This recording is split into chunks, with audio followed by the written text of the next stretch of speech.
Asal muasal uang 27 miliar rupiah yang diserahkan pengacara Magdir Ismail ke Kejaksaan Agung terkait perkara dugaan korupsi proyek BTS Kominfo masih menjadi misteri. Masyarakat Anti Korupsi Indonesia, MAKI, menyayangkan sikap Kejaksaan Agung yang terkesan lamban dalam mengungkap aktor intelektual dan motif di balik penyerahan uang tersebut.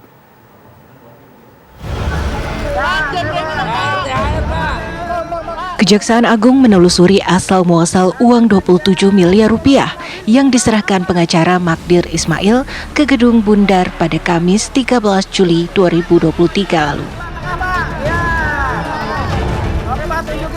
Uang tersebut diperoleh Magdir dari seseorang berinisial S. Namun, pengacara terdakwa Irwan Hermawan itu mengaku tidak mengetahui latar belakang S. Kapus Penkum Kejaksaan Agung Ketut Sumedana menyatakan saat ini pihaknya meneliti nomor seri uang yang diserahkan Magdir dalam pecahan dolar Amerika Serikat. Penyidik pun sudah mengantongi barang bukti CCTV dari penggeledahan di rumah dan kantor hukum Magdir.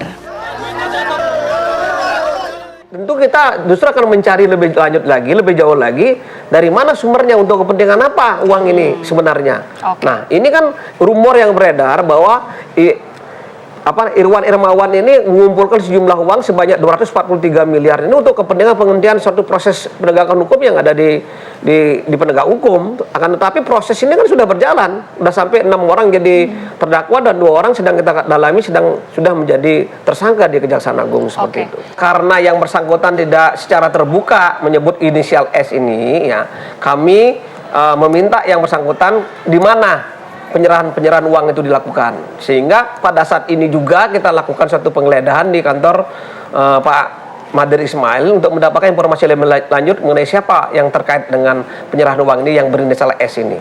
Nah, kita segala upaya kita lakukan, ya seperti uang yang diserahkan pada hari ini, nanti kita mungkin melihat dari follow the money-nya, dari mana sumber uangnya, mungkin seri uangnya kita akan cek, ya termasuk tadi follow the suspeknya itu kita juga kejar melalui mungkin penyerahan itu bisa direkam melalui alat bukti elektronik lainnya seperti itu. Masyarakat Anti Korupsi Indonesia atau MAKI menyebut Kejaksaan Agung sebetulnya bisa langsung mencari tahu asal muasal uang tersebut.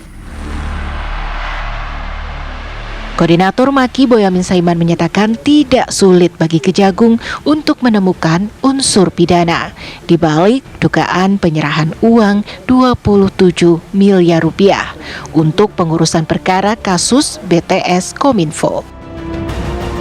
Terlebih sudah ada 3 alat bukti, yakni CCTV, sumber uang, dan keterangan saksi.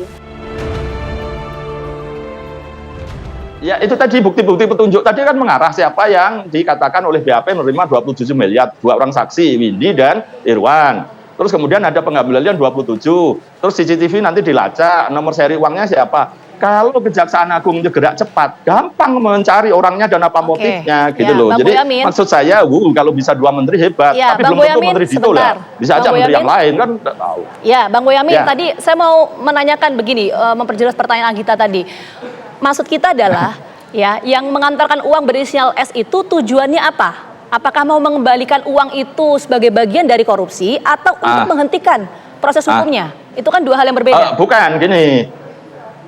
Dulu waktu masih penyelidikan Kejaksaan Agung belum rame-rame, jadi tahap penyelidikan masih klarifikasi, Irwan, terus juga Windy, Latif itu ketakutan dan dia berusaha nyari orang yang bisa menghentikan perkara ini. Maka dia menghubungi banyak orang, kan ada nama Eri, Windu, Setio, Dito, kan gitu menurut pengakuannya, supaya berhenti tidak naik penyidikan. Ternyata naik penyidikan, maka akhirnya si Irwan ini nggak mau nanti mengembalikan uang sampai 254 uang pengganti, maka dia sebutlah yang menerima itu gitu loh, dengan konteks yang pertama awal memang tujuannya menghentikan penanganan perkara. Kalau sekarang sudah enggak, justru ini kan malah aneh ketika ada orang yang nyumbang Irwan untuk mengembalikan uang sebagai pengurang uang pengganti. Hebat bener, baik hati bener 27 miliar. Coba nanti dilacak, dia si S tadi pernah nyumbang panti asuhan 100.000 enggak? Jangan-jangan enggak pernah karena dia utusan kan gitu. Gampang ini, simple dan sederhana Vita dan kita. Makasih. Oke.